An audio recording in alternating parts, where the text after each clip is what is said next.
আমাদের কি করতেছে তোমরা দেখো না? আমরা কোথায় জোর করে কথা বললে তারা বলে দেখে ভাই ওরা কিভাবে এখনো ক্ষমতা ছেড়ে ঘুমিয়ে যাচ্ছে, মিথ্যে কথা, ইসলামের নামে ধোঁকাবাজি করছে তারা। তাদের থেকে আপনারা সচেতন থাকবেন।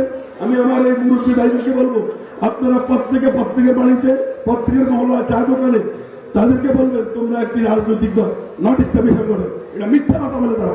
আমি তাদেরকে চ্যালেঞ্জ করছি, জামাত ইসলামী কোন ইসলামী সংগঠন নয়। এটা হলো আওয়ামী লীগ, বিএনপি, জামাত ইসলাম, জাতীয় পার্টি, সব একরকম রাজনৈতিক দল। শুধু আমার ধর্মবিরোধী মানুষদেরকে তারা আকর্ষিত করার জন্য দুই একটা আয়াত, তাও কি বলে শুনেন, লা ইসলামা ইল্লা ফিল জামাত। এখন সাধারণ মানুষ তো আরবি বুঝে না, সর্বনাশ, কোরআনে জামাত ইসলামের কথা লেখা আছে।